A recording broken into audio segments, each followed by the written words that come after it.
ये सीधी तस्वीरें आप देख रहे हैं। पीएम मोदी यहां पहुंच भी चुके हैं। क्या इनका एक्शन प्लान होगा, इस पर सबकी निगाहें हैं। पीएम मोदी खुद यहां पर मौजूद हैं।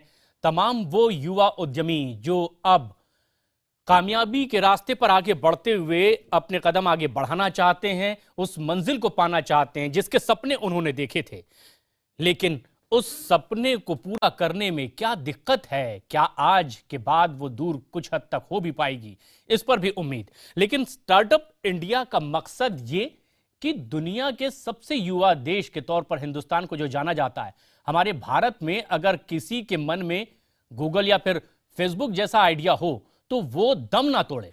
आखिर एक छोटा सा विचार ही तो एक दिन हजारों करोड़ों की कंपनी बनाता है। ये हर कोई अब अपने दिल में भी पा रहा है। और ये सीधी तस्वीरें जिसका इंतजार था कि पीएम मोदी एक्शन प्लान लेकर सामने आएंगे, और वो लेकर आए हैं। ये सीधी तस्वीरें आप देख रहे हैं दिल्ली के विज्ञान भवन से। पीएम मोदी खुद मौजूद हैं। महत्वाकांक्षी योजना startup India. Thank you very much, sir, for releasing the Startup Action Plan.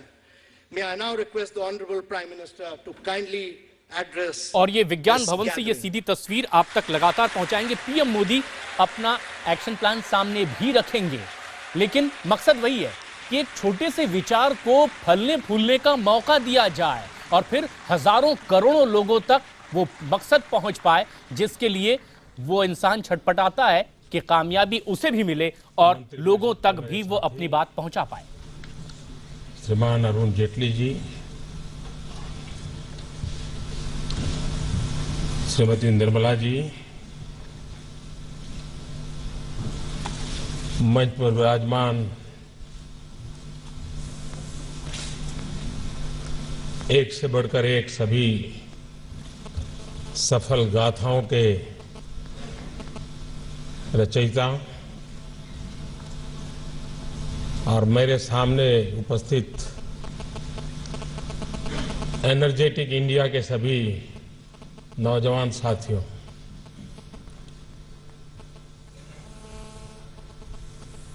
शायद जिनको लैंग्वेज का प्रॉब्लम है उनके लिए व्यवस्था होगी। हाँ।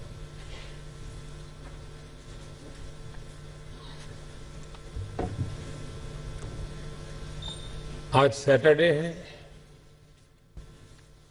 सरकार का स्वभाव छुट्टी का होता है।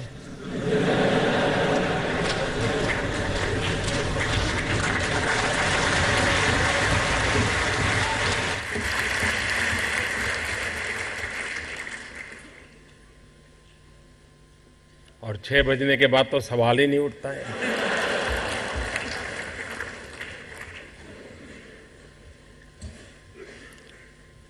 अगर कोई आपको पूछे फर्क क्या है तो फर्क यही है।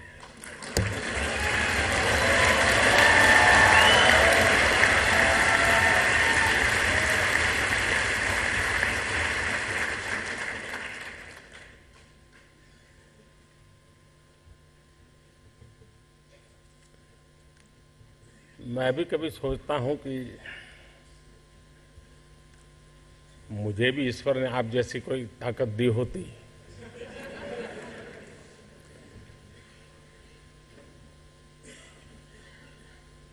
जब रितेश को सुन रहा था तो मुझे विचार आ रहा था कि एक चाय बेचने वाले ने होटल चेन का विचार क्यों नहीं किया।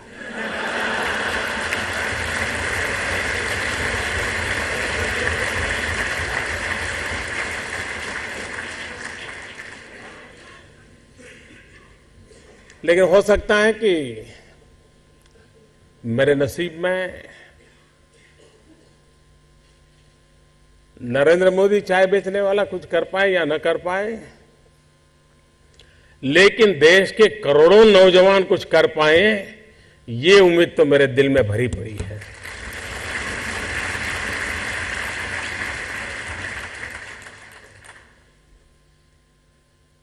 जब मैंने 15 अगस्त को लाल किले से कहा startup India, stand up India, तो ऐसे ही हवा के झोंके की तरह बात आई और चली गई, कहीं रजिस्टर ही नहीं हुई। लेकिन आज शायद 100-125 दिन के बाद अब ये रजिस्टर होगी कि स्टार्टअप इंडिया है क्या।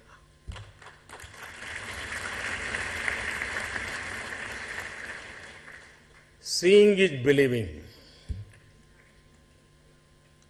आज देश भर के आईआईटीज में भी नौजवान आपको देख रहे हैं।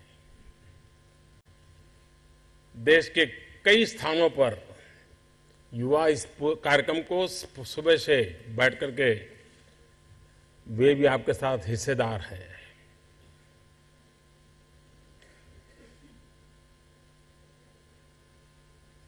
ज्यादातर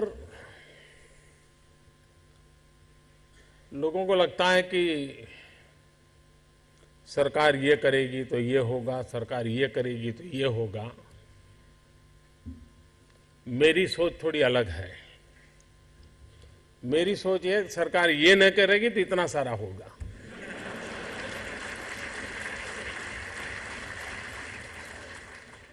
और इसलिए आज आप सबको इसलिए इकट्ठा किया है कि आप हमें बताइए हमें क्या क्या नहीं करना है।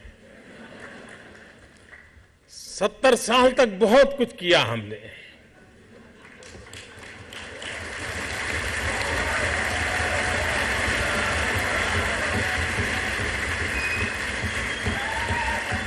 और हम कहां पहुंचे।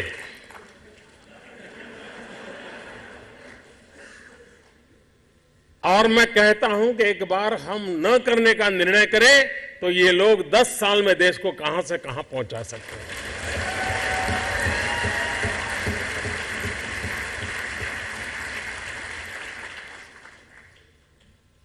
देश के हर इंसान के दिल में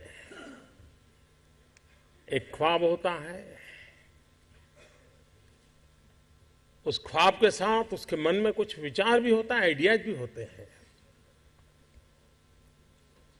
कुछ लोगों के आइडियाज हर दिन पैदा होते हैं और शाम होते होते बाल मृत्यु हो जाता है। लेकिन कुछ लोग होते हैं जो आइडिया के साथ इन्वॉल्व हो जाते हैं, वो उससे बाहर नहीं निकलते हैं और पूरा परिवार परेशान हो जाते हैं कि ये कुछ करता नहीं, बस इसी में लगा रहता है, किसी से बात नहीं करता है, कुछ यार दोस्तों से नहीं मिल रहा है, क्या हो गया है इसको, कहीं पागल तो नहीं हो गया। लेकिन वही एक दिन कुछ कमाल करके दिखा देता है, तब पूरे परिवार को लगता है नहीं नहीं साहब, इसमें तो पहले से ही ऐसा था।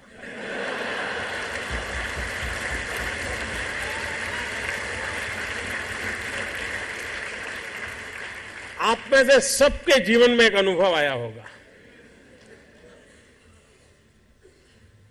जो सर्वनाश आपने सुना। किसी की मां ने कहा हो या न कहा हो, लेकिन कम अधिक मात्रा में आपको सबको अनुभव आया ही होगा,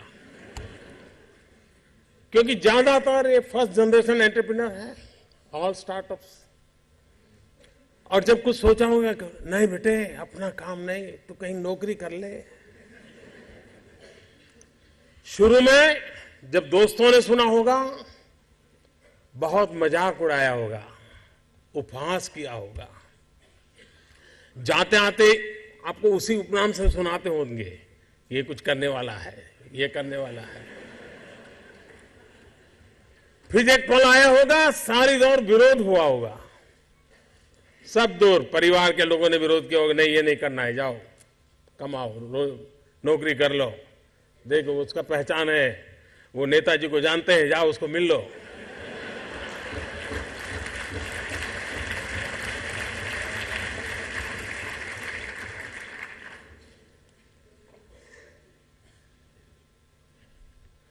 उस विरोध के बावजूद भी जो टिके होंगे, आज सब लोग कहते होंगे कि यार इसने तो कमाल कर दी, कुछ ऐसा मुझे भी करना है। हर किसी के स्टार्टअप की जिंदगी की यही कहानी है। एक भीतर से एक ऊर्जा होती है, भीतर में सपने होते हैं, उसके साथ खप जाने का इरादा होता है, तब जाकर के परिस्थितियां पलटती है।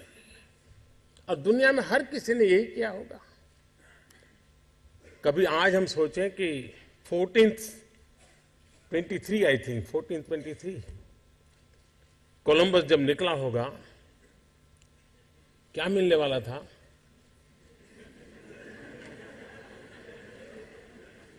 लेकिन उसको लगा होगा कि कोई एक नया रूट मुझे खोजना है, विश्व को मुझे जोड़ना है, और वो चल पड़ा। और चलने के पहले उसने ढेर सारी चीजों का अध्ययन किया होगा, टेक्नोलॉजी डेवलप की होगी, और नया एक उसने स्पाइस रूट को दुनिया को दिया होगा। आज जो स्पेस में काम कर रहे हैं, शुरू जब हुआ होगा तब लोग मजाक उड़ाते होंगे, यार ये क्या कर रहे हैं। हर चीज की कहीं शुरुआत होती है, तो जो करता है उसी को दिखता है क्या होने वाला है, औरों को वही दिखता है कि ये पागल है। और इसलिए जिन्होंने ये सफलता पाई है, वे सिर्फ एंटरप्रेन्योर नहीं है, एक प्रकार से एडवेंचर उनकी प्रकृति का हिस्सा है, तब जाकर के होता है। स्टार्टर की सक्सेस सिर्फ एंटरप्रेन्योरशिप क्वालिटी से नहीं है, रिस्क टेकिंग कैपेसिटी, एडवेंचर करने का इरादा, ये उसके साथ जुड़ता है। और तब जाकर के हम दुनिया को कुछ दे सकते हैं। स्टार्टअप, मैं कल एडम से बात कर रहा था, तो बड़ा इंटरेस्टिंग है, उसको मिलने जैसा है। उसको हिंदुस्तान की स्पिरिचुअल दुनिया में बड़ा इंटरेस्ट है, लेकिन उसने मुझे एक बात अच्छी बताई।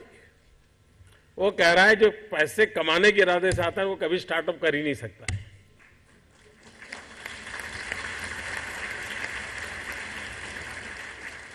जो कुछ करने के इरादे से आता है, पैसे उसके लिए बाय प्रोडक्ट होते हैं। और आप सबने देखा होगा कि आप लोगों ने जब शुरू किया होगा तब आपने बैंक बैलेंस क्या होगा ये कभी नहीं सोचा होगा, लेकिन किसकी जिंदगी में क्या बदलाव लाता हूं यह सोचा होगा, तब हुआ होगा। कुबेर कुबेर बन गया।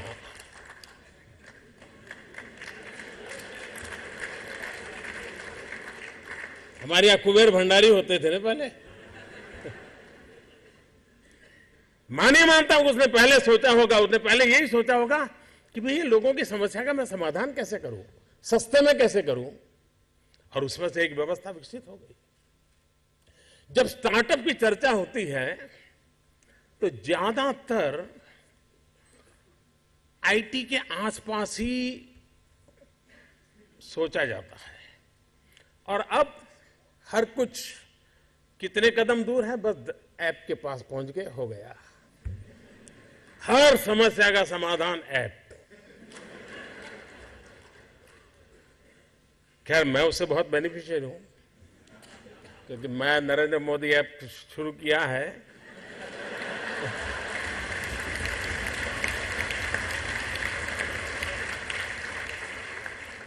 मुझे इतने नए युवा विचार मिलते हैं, इतने लोगों से जानने को मिलता है, और मैं आपसे भी आग्रह करता हूं, देश भर के इस प्रकार के स्टार्टअप और दुनिया भर के लोगों से मैं कहता हूं, आप मेरे ऐप के साथ जुड़ करके आपकी सक्सेस स्टोरी बताइए, मैं दुनिया को बताऊंगा।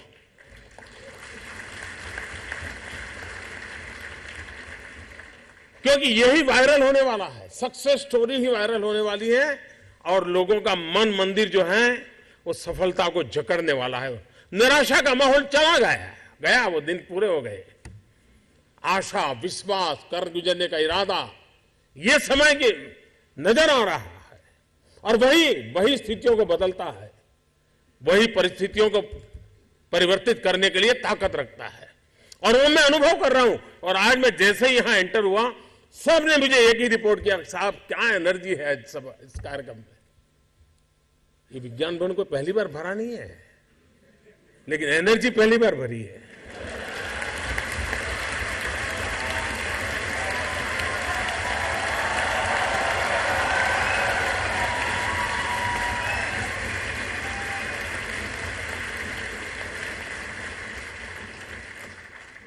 और ये सभागृह में भले एनर्जी होगी, लेकिन ये पूरे हिंदुस्तान के नौजवानों के मन मंदिर का प्रतिबिंब है यहां पर, उनकी आशा आकांक्षाओं का प्रतिध्वनि है यहां पर। और उस अर्थ में इसका अपना एक महत्व है। जो ऐप बनाता है या जो स्टार्टअप की दुनिया में एंटर होता है या कोई नई चीजों को इनोवेट करता है, उसके मूल में कुछ नया करने का इरादा होता है, एडवेंचरस नेचर होता है, हर चीज की गहराई में जाने का स्वभाव होता है, लेकिन सबसे बड़ी बात होती है उसके अंदर एक संवेदना होती है। बहुत कम लोग इस बात को अनुभव कर पाएंगे। उसके अंदर एक संवेदना होती है, और जब वो कोई बुरे हाल देखता है, कोई समस्या देखता है, वो उसे सोने नहीं देती। समस्या उसकी नहीं है, किसी और की है, लेकिन वो उसे सोने नहीं देती है। उसका मन करता है मैं कोई रास्ता खोजूं, मैं कुछ करूं इसके लिए। मैं अभी बाहर आपका वर्चुअल एग्जीबिशन देख रहा था, वहां मुझे एक सिंपल चीज किसी ने बताई। एक ऐसा ही पैड था हार्डबोर्ड का और बेल्ट था। अब इतने बड़े स्टार्टअप की दुनिया में उसको कहां रखा होगा वहां? मैंने पूछा, बोले साहब हमारे देश में बहुत सारे एक्सीडेंट होते हैं। एक्सीडेंट होने के बाद जो इंजर्ड व्यक्ति है उसकी हड्डी तो टूटती है, उसको ले जाना है तो मेडिकल सर्विसेज के लोग आए तब तक क्या करें?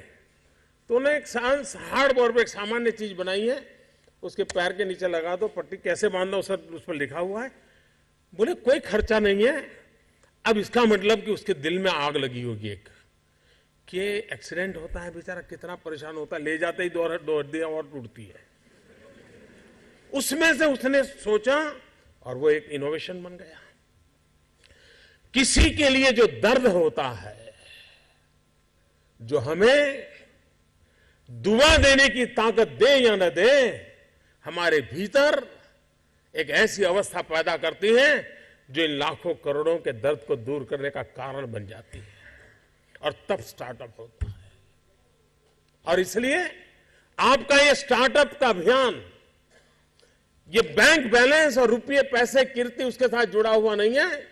जन सामान्य को समस्याओं से मुक्ति दिलाना, सुविधाओं को सरल करना, इस एक महत्वपूर्ण काम को करने की ताकत रखता है। और इसलिए अगर हम हमारे आसपास बारीकी से देखें तो हमें तो लगेगा यार भगवान ने जो बुद्धि दी, मैं पढ़ा हूं, मैं टेक्नोलॉजी जानता हूं, मैं सोचूं इसका समाधान, मैं खोजूं कुछ, और फिर वो शुरू कर देता है। हर कोई सामान्य मानवी क्या करेगा? बेचारा उसे जूझेगा, या तो व्यवस्था को कोसेगा, कहेगा ये नहीं किया, वो नहीं किया, दिखना नहीं किया, खुशी हो गई, मीडिया वाला होगा तो रिपोर्ट कर देगा, समस्या के वैसे रह जाएगी, समस्या वैसी की वैसी रह जाएगी।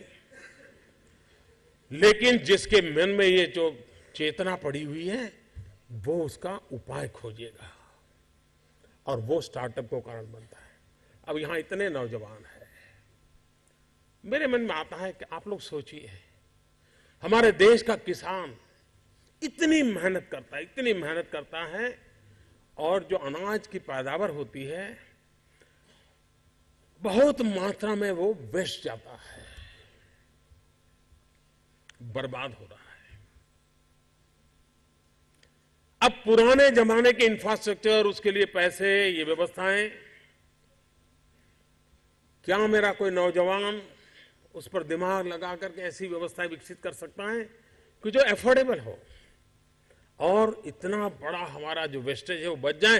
हो सकता है शायद दुनिया के अनेक गरीब देशों का पेट भर सकते हैं। इतना वेस्टेज जा रहा है। हमारे फल फूल सब्जी, फल पैदा करने वाला किसान पहाड़ियों में रहता है, शहर में आने तक बेचारे का माल खराब हो जाता है। हम वो क्या टेक्नोलॉजी दे, क्या व्यवस्था दे आधुनिक? मैं अभी एक दिन कुछ ये एरेटेड वाटर बना रही कंपनियों वालों को मिला था। मैंने कहा आप इतना बढ़िया बढ़िया बनाते हो, पेप्सी और कोला और न जाने क्या क्या है, मैं तो नाम भी मुझे मालूम नहीं। क्यों ना आप 2%, 5% नेचुरल फ्रूट जूस कंपलसरी उसका हिस्सा बना दें। हिंदुस्तान के हर किसान जो पैदावार करता है अपने आप बिक जाएगी। अगर इस पर कोई सोचे, आप देखिए आज हमारे ही देश के वैज्ञानिकों ने फार्मास्यूटिकल के द्वारा हमारे ही लोगों ने वैक्सीन में काम किया। आज दुनिया के अधिकतम देशों में अधिकतम गरीब लोगों को सस्ते में सस्ता बालकों को अगर वैक्सीन कहीं से पहुंचता है तो भारत के वैज्ञानिकों के द्वारा किया हुआ पहुंचता है।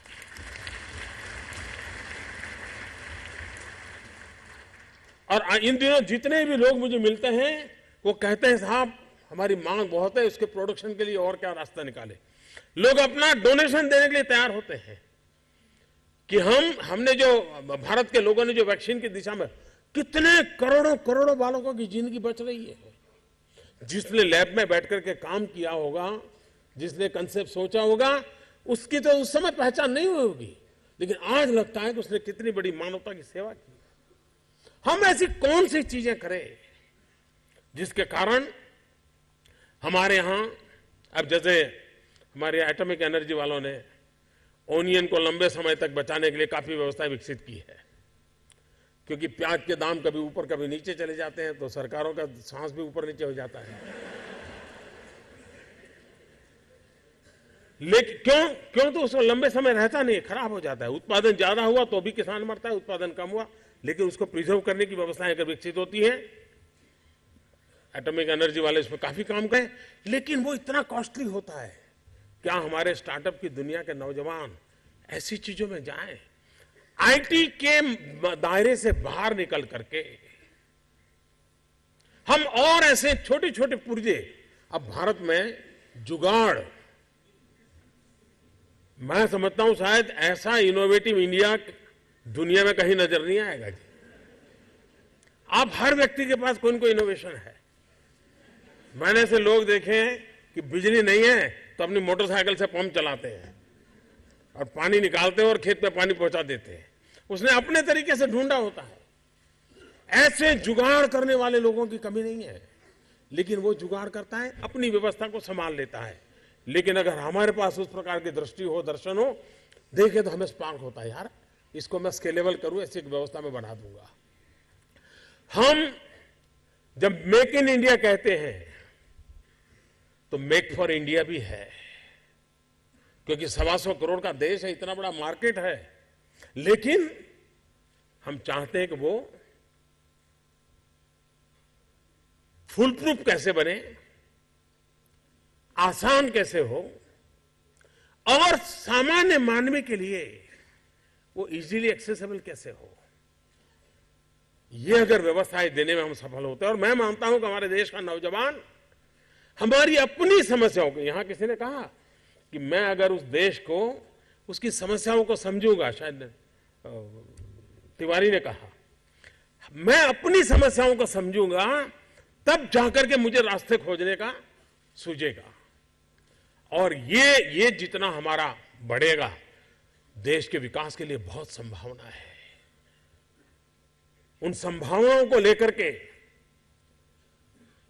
छोटी छोटी आवश्यकताओं से लेकर के बड़ी बड़ी, और स्टार्टअप का मतलब ये तो नहीं है कि हर किसी के पास $1 बिलियन का काम हो रहा है और 2000 लोग काम करें, जरूरी नहीं है। 5 लोगों को भी अगर मैं रोजगार देता हूं तो मेरा स्टार्टअप मेरे देश को आगे बढ़ा रहा है।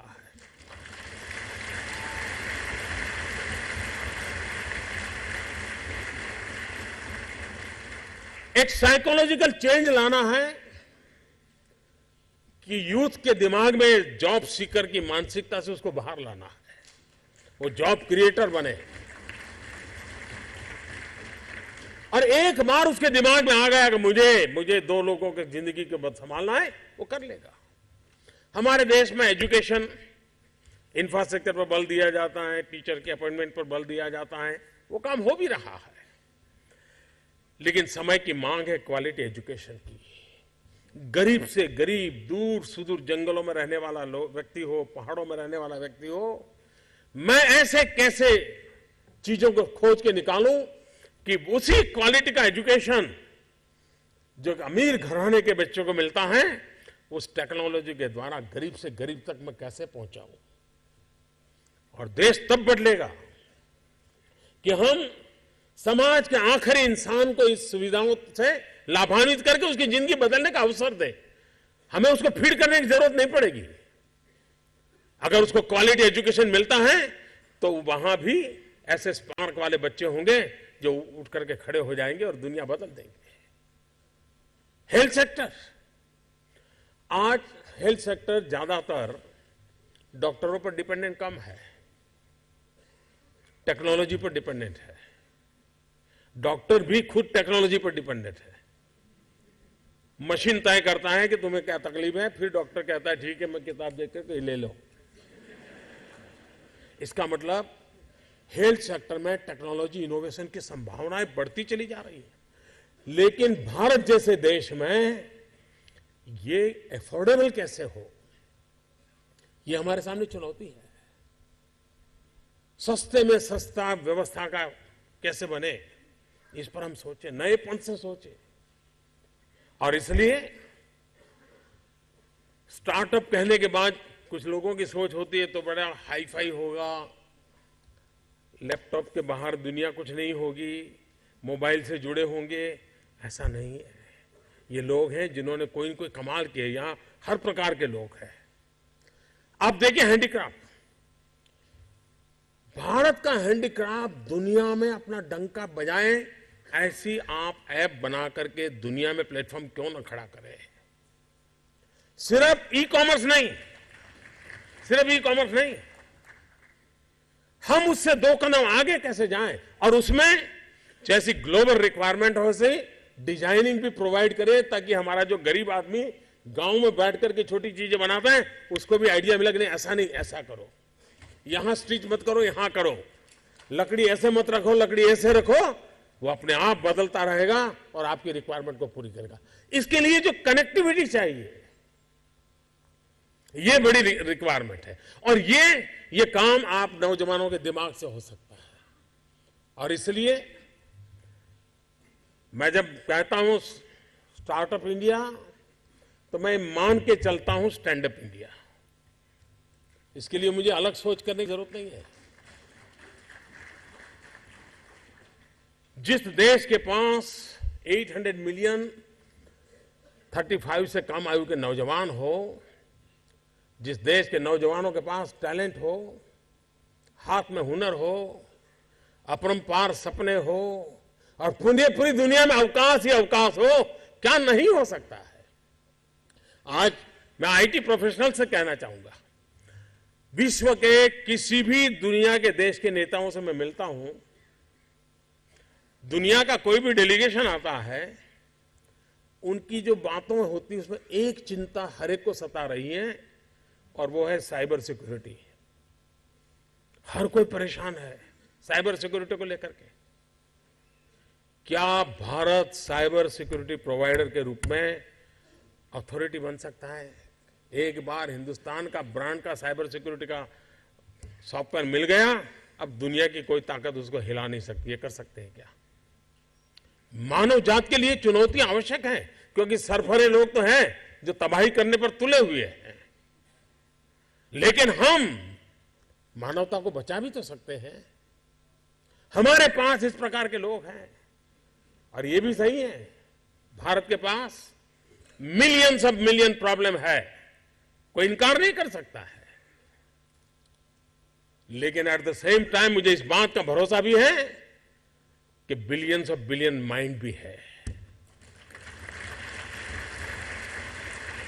अगर मिलियन प्रॉब्लम है तो बिलियन माइंड भी तो हमारे देश में है। हर स्टार्टअप के पीछे कोई न कोई समस्या के समाधान का इरादा रहना चाहिए। और जब किसी स्टार्टअप के पास समस्या के समाधान का इरादा होगा तो उसकी संतोष का लेवल भी कहीं कुछ और होगा जी। जब किसी की जिंदगी में बदलाव लाता है तो उसको एक सेटिस्फेक्शन मिलता है। और इसलिए मैं वो कुछ करके दिखाऊं जिसमें मैं जॉब क्रिएटर बनूं, मैं वो कुछ करके दिखाऊं कि जिसके कारण किसी की जिंदगी में मैं काम आऊं, मैं वो कुछ करके दिखाऊं कि मेरे देश को एक कदम आगे ले जाने में मेरा भी कोई योगदान हो। इतना भी अगर सपना लेकर के हम चलते हैं, हम बहुत कुछ कर सकते हैं। आज यहां हमारे सामने एक एक्शन प्लान प्रस्तुत हुआ है। उस एक्शन प्लान की कुछ विशेषताएं हैं जो मैं आपके सामने प्रस्तुत करना चाहूंगा, ताकि आप सुबह से सारी बातें सुन रहे हैं, लेकिन आखिरकार ये भी तो हो भाई क्या कर होने वाला है। सबसे पहला मेरा घोष वाक्य है कि सरकार बीच में ना आए, बस बहुत कुछ हो जाएगा।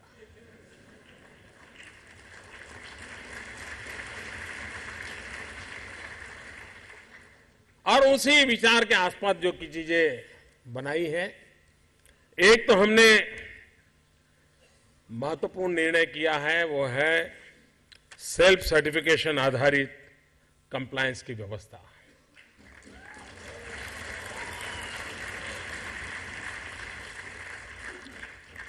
स्टार्टअप्स के लिए नौ श्रम और पर्यावरण कानून जो आपको प्रभावित करते हैं के संबंध में सेल्फ सर्टिफिकेशन को हमने इंट्रोड्यूस किया है। और एक बात, 3 साल तक कोई इंस्पेक्शन नहीं होगा।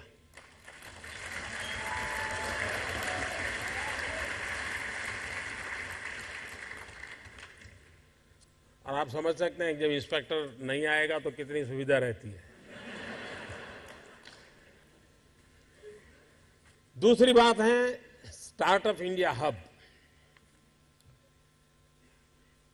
Single point contact.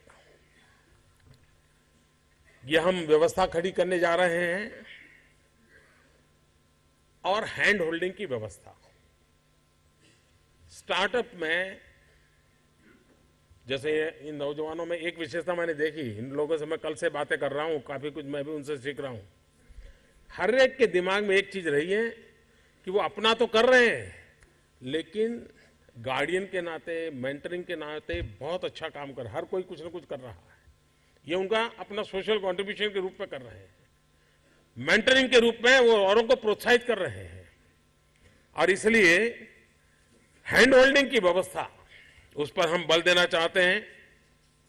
एक मित्र के रूप में, एक सलाहकार के रूप में, एक साथी के रूप में सरकार कैसे आपके साथ काम करे। मोबाइल ऐप और पोर्टल इस वर्ष की 1 अप्रैल से स्टार्टअप्स के लिए ऑनलाइन पोर्टल और एक मोबाइल आधारित ऐप से जरिए संचालित होने वाला एक छोटा सा फॉर्म शुरू किया जाएगा।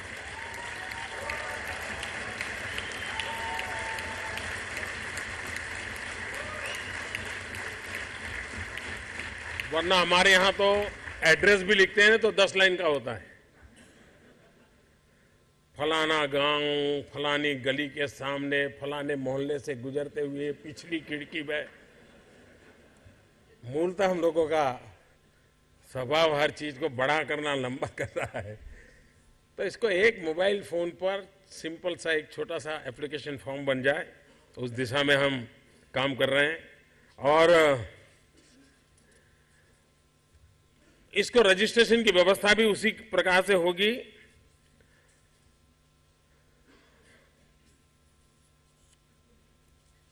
एक और प्रॉब्लम रहता है स्टार्टअप के लोगों के लिए, पेटेंट का। और इंटेलेक्चुअल प्रॉपर्टी राइट, ये सबसे बड़ी बात रहती है, क्योंकि आखिरकार वही तो पूंजी है स्टार्टअप वालों की। अगर उसको प्रोटेक्शन नहीं मिला, लेकिन कभी कभी हमारे यहाँ पेटेंट के लिए महीनों लग जाते हैं प्रोसेस में। ये चिंताजनक व्यवस्था को बदलना है। और पेटेंट रजिस्ट्रेशन का शीघ्र पता लगाना एवं कानूनी सहायता, हम नए प्रयोगों को प्रोटेक्शन देने की आवश्यकता को समझते हैं। हम स्टार्टअप्स के आईपीआर संरक्षण की स्कीम ला रहे हैं, जिसमें स्टार्टअप्स को पेटेंट आदि के आवेदन शीघ्र फाइल करने के में सहायता मिलेगी। और ये भी सही है कि इंटेलेक्चुअल प्रॉपर्टी की दुनिया में विश्व में जितने रजिस्ट्रेशन हुए हैं उसमें काफी पीछे हैं हम लोग। आईपी में नहीं है लेकिन वाईपी में है। हमारे पास यूथ प्रॉपर्टी है वाईपी, और वो मुझे वाईपी और आईपी को मिलाना है ताकि हमें कुछ ज्यादा परिणाम मिले। हम ये भी एक सोच रहे हैं कि भारत के प्रमुख शहरों में एक इस काम के लिए फैसिलिटेशन की व्यवस्था हो,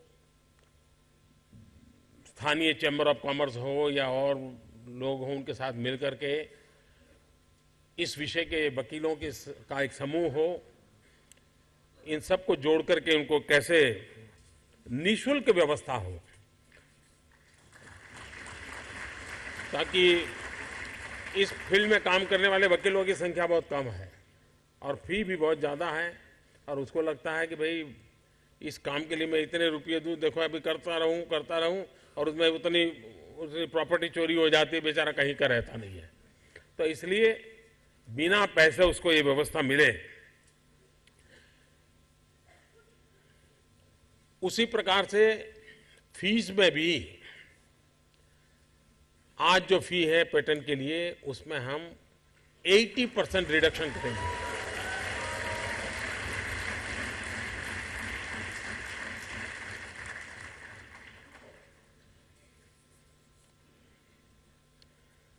क्योंकि देखिए भारत का भविष्य भी इनोवेशन और क्रिएटिविटी में है, और इनोवेशन और क्रिएटिविटी को जितना हम बल देंगे उतना ही हमें परिणाम मिलेगा।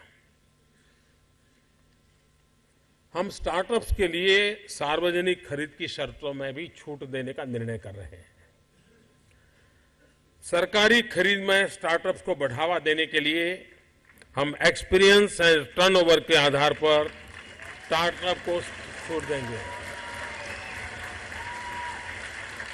हमारा देश में क्या प्रॉब्लम है, कोई भी काम है तो पूछते हैं कितना टर्नओवर है, वो कहता है मौका दोगे तभी तो टर्नओवर शुरू होगा।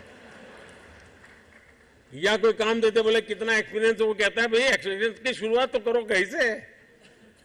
और इसलिए नए के लिए दरवाजे बंद करने की व्यवस्था है। हम उसमें छूट देने की दिशा में बहुत सीरियसली आगे बढ़ना चाहते हैं ताकि क्वालिटी को, हाँ उसमें कॉम्प्रोमाइज नहीं होना चाहिए, लेकिन नया है इसलिए उसको मौका न मिले, ये स्थिति तो बदलनी है, तभी नौजवानों को अवसर मिलेगा।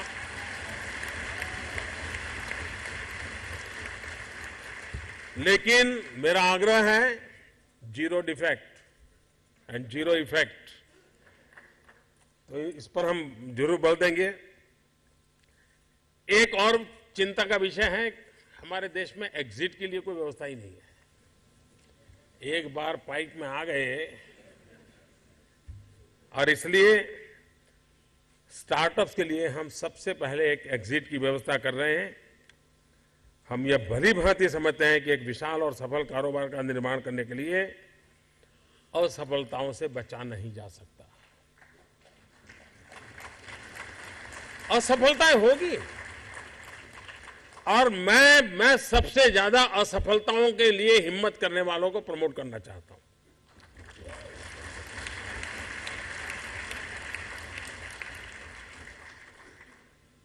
जो पानी से भागता है वो कभी तैरना नहीं सीख सकता है।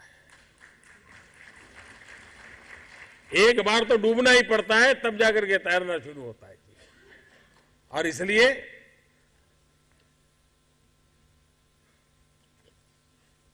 इस बात को ध्यान में रखते हुए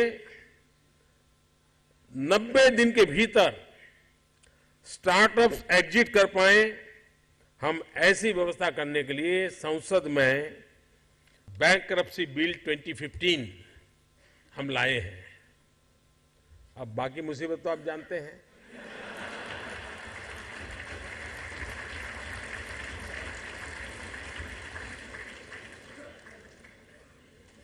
अब आप नौजवान अपने ट्विटर फेसबुक की दुनिया में मैसेज दीजिए, काम अटका पड़ा है पार्लियामेंट में।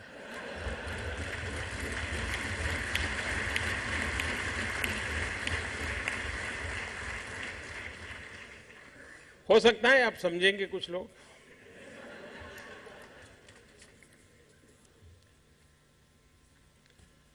Fund of funds. स्टार्टअप की वित्तीय आवश्यकताओं को पूरा करने के लिए अगले 4 वर्षों में 2,500 करोड़ रुपए की प्रतिवर्ष आवंटन के साथ 10,000 करोड़ रुपए का डेडिकेटेड फंड बनाया जाएगा। वैसे आपने देखा होगा पिछले दिनों इस काम को शुरू किया है।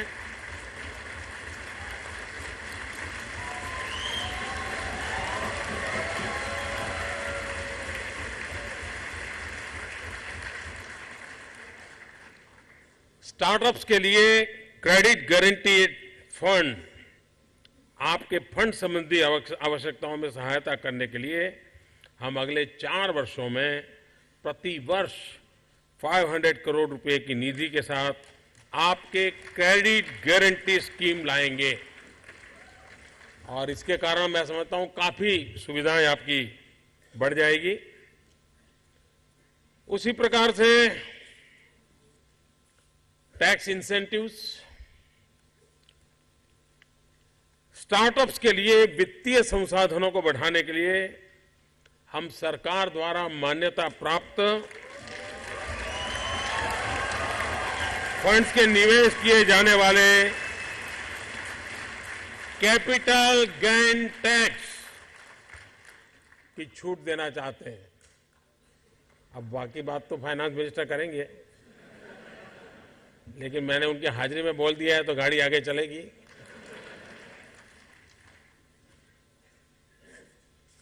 कोई व्यक्ति अपनी संपत्ति बेचने से आए हुए धन को अपने ही स्टार्टअप में लगाए तो कैपिटल गेन से उसे मुक्ति दी जाएगी।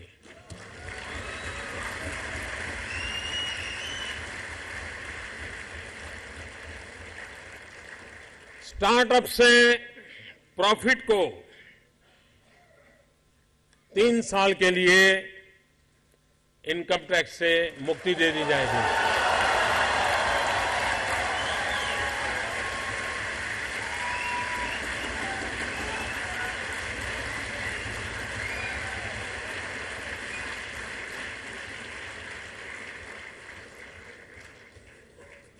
विमेन एंटरप्रेन्योर की संख्या बढ़ रही है, विमेन स्टार्टअप्स की। मैं सरकार से कहूंगा कोई विशेष योजना उनके लिए बना सकते हैं तो।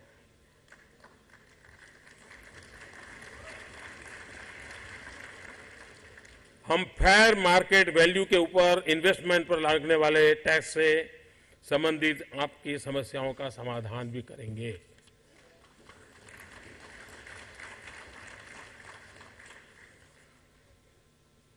इंक्यूबेशन एंड इंडस्ट्री एकेडेमिया ये बहुत महत्वपूर्ण व्यवस्था है, क्योंकि इसके बिना इस विषय को डेवलप नहीं किया जा सकता। और इसके लिए अटल इनोवेशन मिशन एम विश्व स्तरीय इनोवेशन हब को बढ़ावा देने, टेक्नोलॉजी आधारित स्टार्टअप्स को कॉम्पिटिटिव बनाना और उसके लिए एक अटल इनोवेशन मिशन प्लेटफॉर्म की शुरुआत कर रहे हैं। इसका उद्देश्य प्रतिभा उपयोग के उद्यमिता को बढ़ावा देना तथा इंक्यूबेटर्स के नेटवर्क को सुदृढ़ करना। इसके तहत सेक्टर स्पेसिफिक इंक्यूबेटर्स को निर्माण करना है। 500 टिंकरिंग लैब्स तैयार होंगे। प्री इंक्यूबेशन की अलग व्यवस्था की जाएगी। मौजूदा जो इंक्यूबेशन सेंटर हैं उसको और बलवान बनाया जाएगा और स्टार्टअप्स को सीड कैपिटल भी दिया जाएगा।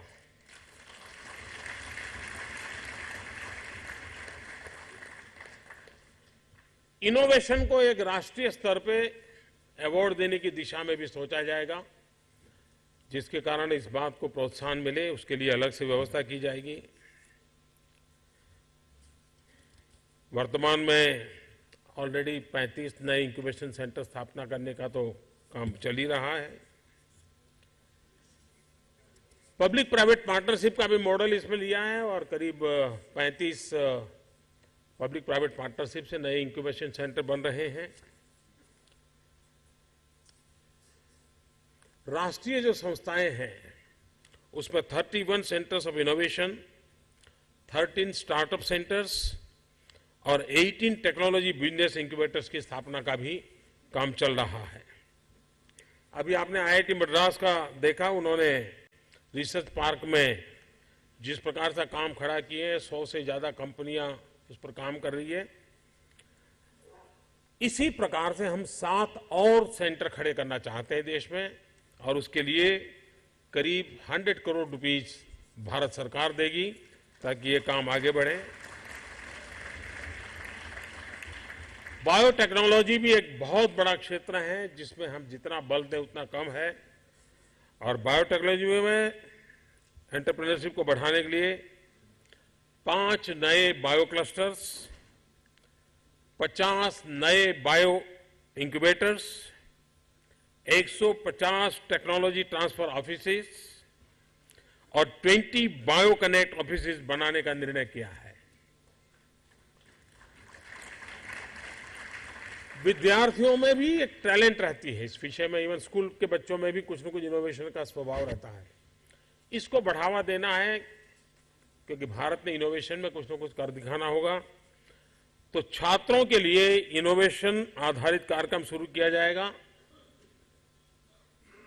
क्योंकि उनके अंदर ये जो स्पार्क पड़ा हुआ है उसको अगर चैनलाइज करे तो देश को बहुत कुछ मिल सकता है। स्कूली छात्रों के लिए इनोवेशन के कोर प्रोग्राम शुरू किए जाएंगे और 5 लाख स्कूलों में 10 लाख बच्चों पर फोकस करके इस काम को बढ़ावा दिया जाएगा।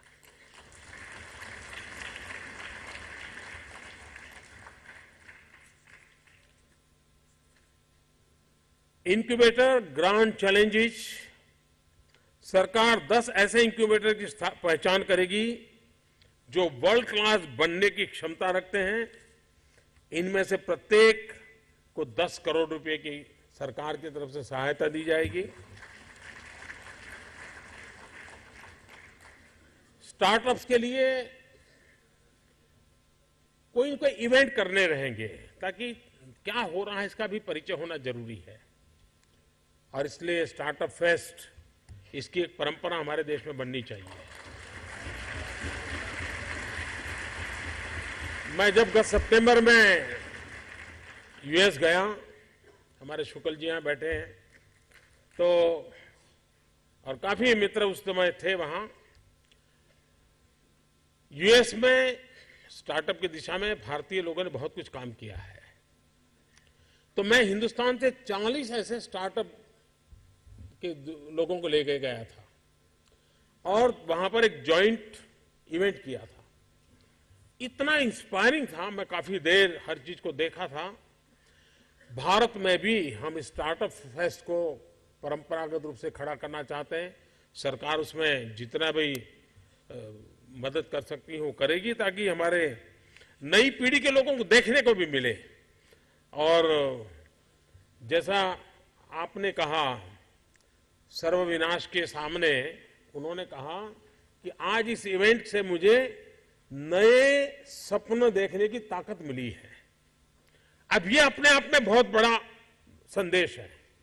अगर हम लगातार इस बात को करते रहते हैं तो हमारे नए लोगों को भी जो उनके मन में कुछ पड़ा होगा तो उनको एक अवसर मिल सकता है और उसका एक नेटवर्किंग भी अच्छा कर सकता है।